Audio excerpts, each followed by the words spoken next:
Hola, hola, ¿qué tal a todos? Quiero saludar a todos los hermanos y amigos que me están escuchando.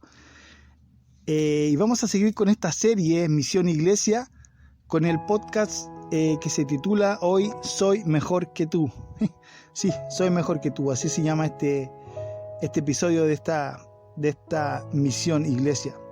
Siguiendo con el tema de la verdadera misión que la iglesia tiene aquí en la tierra, tenemos que, y lo mencioné en el podcast anterior, quizás hemos cometido un error al no entender en su plenitud el sentido más profundo de lo que es el reino de los cielos aquí en el mundo, que es de unir y no separar. La utopía de Jesús que confirmó el apóstol Pablo en sus cartas nos enseñan fuertemente que la inclusión, si escucharon bien, inclusión es un concepto clave para entender de manera correcta lo que el Evangelio es. Y para estar todos incluidos en esta gran mesa que Jesús expone frente a nosotros, para estar unidos en un solo sentir, como tantas veces nos gusta predicar, lo que necesitamos es que haya cero tolerancia a pensar o a creer que hay algún tipo de superioridad de unos sobre otros en nuestras iglesias, o que nosotros solo por el hecho de ser cristianos ya nos constituimos en seres superiores de las demás personas que están en el mundo y que no comparten nuestra fe. Dije en el podcast anterior que me iba a referir a hechos puntuales que nos indican que lo que yo planteo acá no es una mentira, y que lamentablemente hay muchas evidencias de que el hecho de sentirse superior es algo que siempre está muy latente en nuestras vidas. Voy a referirme a algunos hechos, algunos históricos, algunas anecdóticas, pero que son reales, que nos llevan a pensar y a meditar que nosotros no debemos caer en el sentimiento de creernos superiores a otro dentro de nuestras iglesias, ni mucho menos a las personas que están en el mundo. Por ejemplo, en el año 1917, en las calles de Moscú, en el país de Rusia, en pleno apogeo de la revolución bolchevique, que era como una explosión social que se dio en ese tiempo, muy fuerte, en las calles de Moscú había muerte, habían peleas, había hambre, precariedad, pero en la catedral ortodoxa de Rusia lo que se estaba discutiendo era si cambiaban o no cambiaban los manteles de la mesa. Afuera, como les digo, la gente se estaba matando, el país estaba fracturándose, pero en la iglesia del Señor los líderes discutían qué mantel o no mantel poner en la mesa. Esto, amigos, es una muestra más que evidente del punto que quiero tocar aquí. El hecho de entender mal la frase separarnos del mundo hace que caigamos en estas acciones de total desinterés con las necesidades, dolor de los que se supone que nosotros debemos traer a Jesús. Lo siguiente que les relataré es un hecho anecdótico, puesto que es casi digna de risa. Lo escuché en una predicación de un pastor chileno que viajó a Brasil y se dio cuenta de que en una iglesia a la cual él fue invitado, los hermanos se sentaban según su color de piel. Increíble, ¿no? Los blancos por un lado y los de color o afroamericanos por otro. Lo cual no es de admirar mucho, porque aún en Chile, o en nuestro país Chile, y yo lo digo porque lo viví personalmente, hasta hace poco la gente en nuestras iglesias se sentaba separadas según su sexo, los hombres por un lado, la mujer por el otro. Cuando yo era adolescente no me dejaron sentar con mi mamá, puesto que no era mi fila. Se dan cuenta de que eso simplemente es una barrera separatoria, ¿cierto? Que nos, valga la redundancia, nos separa de la gente del mundo. Imagínense una familia que hubiese llegado en los 80, donde esto está fuertemente marcado en nuestras iglesias, llegaba y tenían que separarse.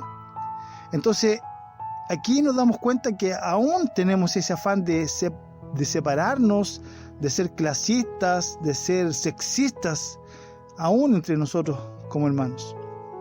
De hecho, hasta el día de hoy en las iglesias usted podrá encontrar que hay filas para los pastores, arriba de los púlpitos hay sillas que solo se puede ocupar por algún oficial diácono.